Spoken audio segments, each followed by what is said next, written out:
weren't you? You weren't drinking that night? You weren't intoxicated that night? You didn't even wait? Okay. But number next, you threatened to cut somebody with shards of glass. 392. I mean, that's just 43 is called. You are Department Joseph Chason. Yes, sir. Present with your attorney, Mr. Lane, and the state's attorney. Earlier, you pleaded guilty to this indictment in this case, alleging aggravated assault, a second-degree felony. A pre-sentence report has been prepared. Have the parties had an opportunity to review it? And are there any corrections or changes to it? Defense has, and no correction. We have, and there are no objections or changes. It's made a part of the record for all purposes. The defendant just pleaded to paragraph 1, I believe. That's correct, Judge. This case isn't just messy, it's dangerous. A man with a long criminal past, accused of cutting his ex-wife with glass in front of their child, now wants probation. His defense? He's a family man with a job and support letters. But the judge? Not buying it. Stick around, this courtroom gets heated fast. So the agreement here is whatever sentence shall not exceed a cap of 7 years. So no less than 2 nor more than 7 years. The defendant can also be placed on deferred or unadjudicated probation for up to 10 years only. Regular probation, I believe, is not an option under this circumstance, under the allegations. We're going to start with Mr. Lane. You may go forward, sir. Your Honor, we're asking the court to defer all proceedings and place Mr. Chason on probation for a term of years, and that he be required to fulfill the conditions of the plan set out in the probation report. It does note that he is a low risk of reoffending. Your Honor, Mr. Chason has been married for 16 years to the victim in this case. They have had altercations in the past. They've led to police being called, charges being dropped on both sides. And it just has turned out to be a toxic relationship. Mr. Chason has, he was actually bonded out by the victim in this case. She was the first one to notify a bail bondsman to try to get him out. He does, with the 2 children, he has to pay child support. He just got a new job as a carpenter, doing some roofing and remodeling. He cash apps child support payments as best he can through his sister, who's very helpful. He does have a relationship with his 2 children. They are legally divorced over in Louisiana. That visitation at this time is supervised. And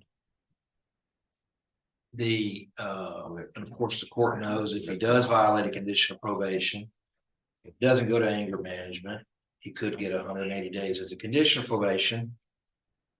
He could be sentenced to 20 years of prison. I've submitted to the court 17 support letters from his family, his siblings. All of them had stated that he is charitable, that he is a family man, that he is helpful, most importantly to his mother, whose ailments require daily help from Mr. Chason. He is there. He remodeled their house along with another sibling. The letters also indicate that he's very encouraging to his siblings to stay in school, to stay at their job, fight the good fight, and that he had done what he could to give to his siblings what he had. He obviously needs to be away from his children's mother. They, as you've seen in the court's experience, they fight and get back together and fight and get back together. And I submit to you that's what happened here. But other than that, there hasn't been aggression. Everyone else you treat fine, but your spouse gets hell. That's the judge, and it hits hard. The defense leans on character letters, but the past arrests tell another story. What do you think, second chance, or no more chances? With anybody other than his spouse, is my understanding. Of all people on the planet, to make the exception to that rule, your spouse. So everyone else on the planet, you're going to treat well, but it's your spouse that you feel like needs the living hell of a life. I mean, didn't you pay attention to your vows when you were married? Didn't you? Or were you intoxicated during that time like you were at this event? Whenever we got married, she wasn't on drugs. Sir, you were intoxicated. Here's what police woke you up and asked what happened. You were considerably intoxicated and you couldn't even respond. How would you even know what was happening? You're catatonic. Weren't you? You weren't drinking that night?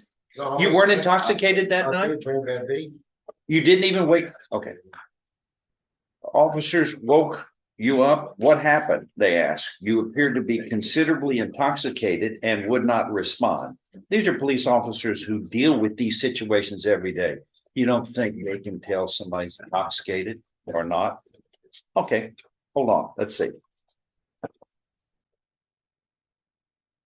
You were on, let's see, probation, violating a protective order in 22. I guess this was involving the same lady. In 04, underage driving under the influence. We started out early, wasn't even an adult, and you were driving intoxicated. Let's see. Aggravated flight from an officer. 1 year hard labor for that in 05. Disturbing the peace by appearing in an intoxicated condition in 16. Pleaded guilty to that.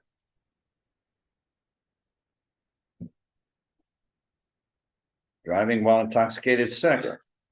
That's a disposition unknown.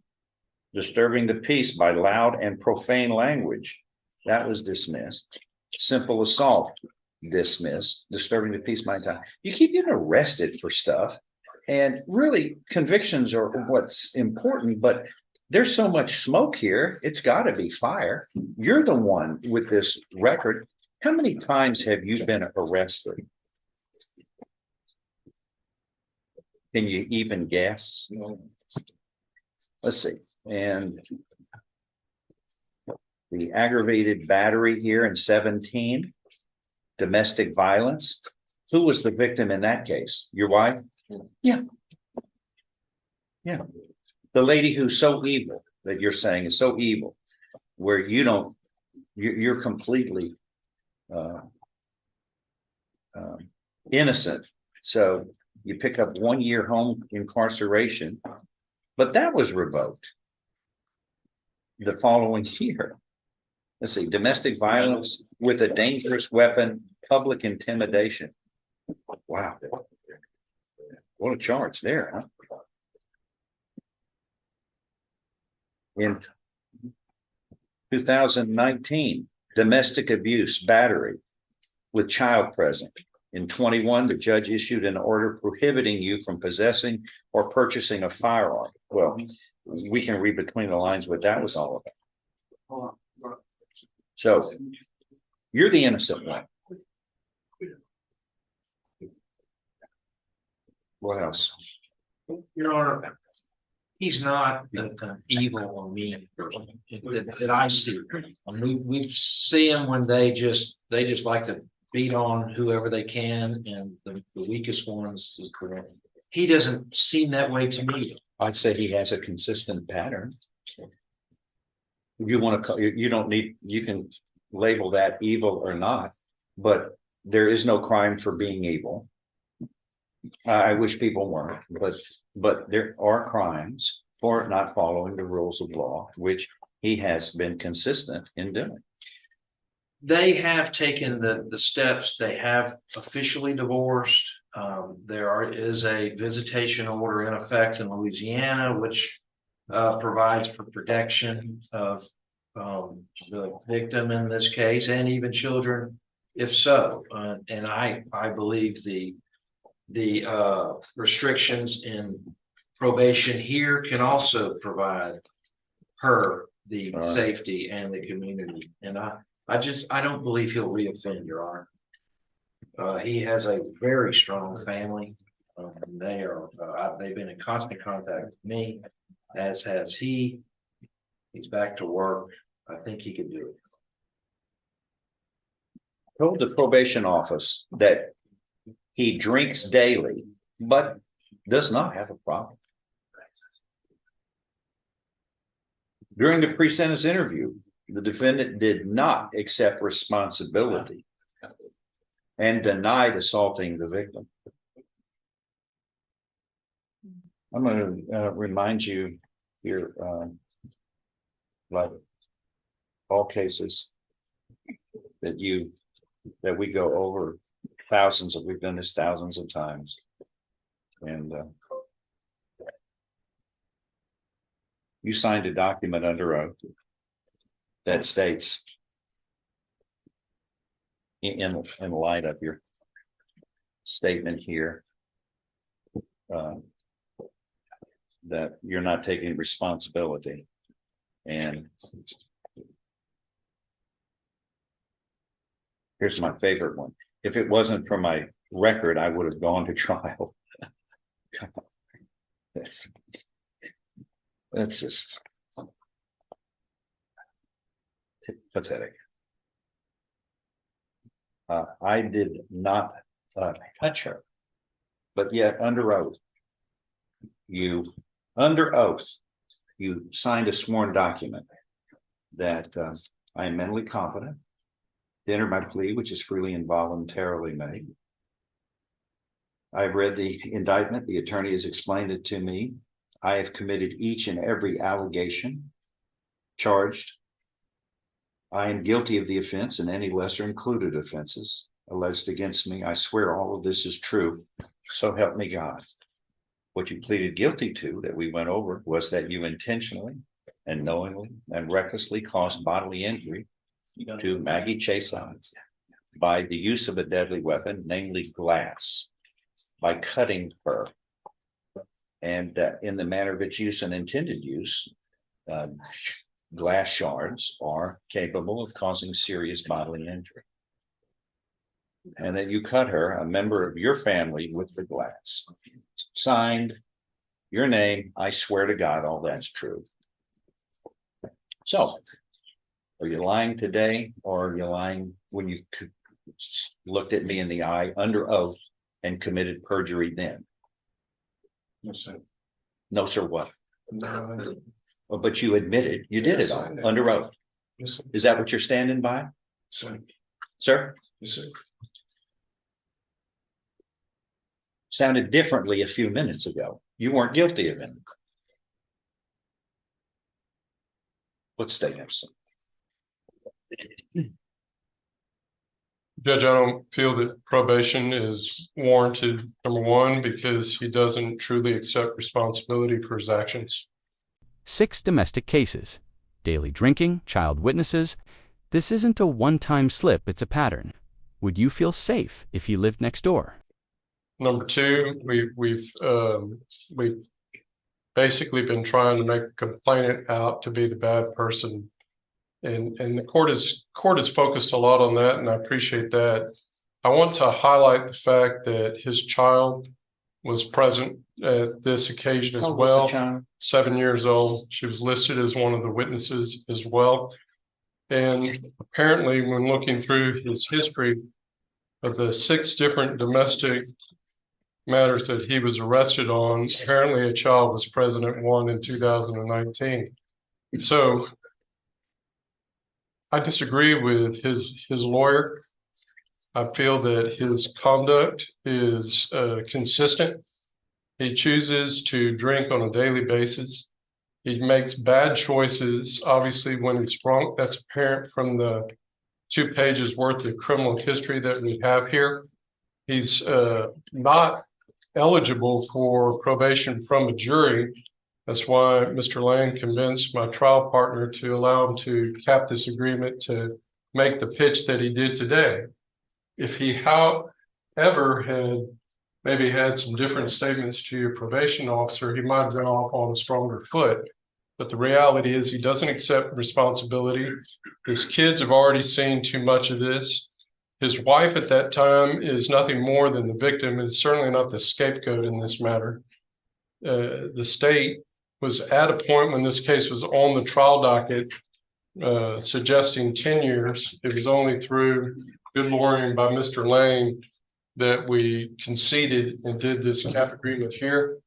I agree with Mr. Laird, and what's appropriate here is 7 years. All right. Rebuttal, anything else? Well, Your Honor, we disagree with that. We think that the conditions of probation will provide the protection for. But he's failed in probation before.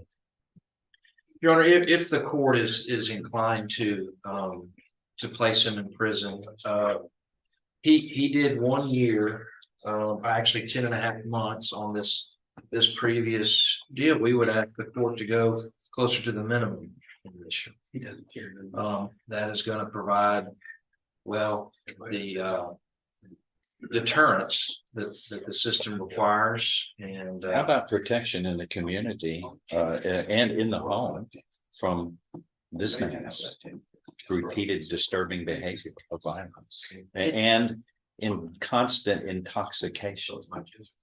I understand. And Mr. Chase, I would like to address the court. Yeah.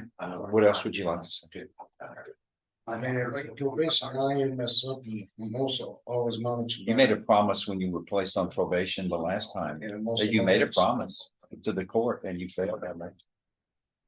All courts make have the same set of documents essentially, and you make a promise. I swear I will follow all the terms and I know I can be revoked, and that's what happened.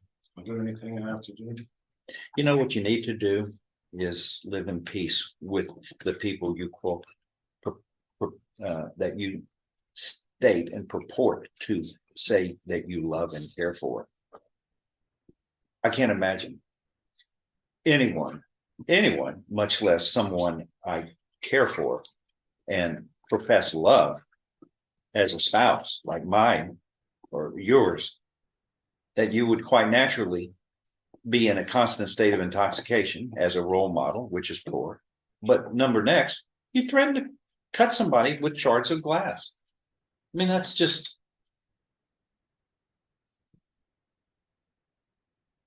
a twilight zone of a life. That doesn't have anything close to love and honor and commitment and loyalty. You betrayed those vows. You betrayed the laws. You defied the laws, and you committed a crime. And it's a violent crime. And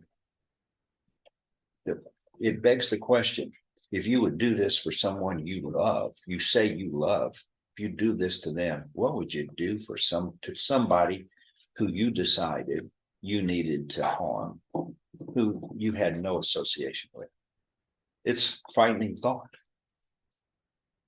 You have pleaded guilty voluntarily. You were mentally competent to do so. You understood the consequences of pleading guilty. There's sufficient evidence supporting a guilty plea. State's Exhibit 1 admitted here in the plea hearing to find you guilty beyond a reasonable doubt. And I now find you guilty beyond a reasonable doubt. I am following this agreement. You are hereby sentenced to confinement in the institutional division of the Texas Department of Criminal Justice to serve a term of 6 years. There will be an affirmative finding on the judgment rendered that a deadly weapon, namely glass. The judge hands down 6 years, no probation. And honestly, it was coming. The defendant denied everything, even after signing a sworn guilty plea. This wasn't just a court ruling, it was a message. You don't get to harm the people you love, and walk free. This case reminds USM's patterns are too dangerous to ignore. If this case hit you like it hit us, like, comment, and subscribe for more real courtroom breakdowns. We break down the drama where justice meets reality.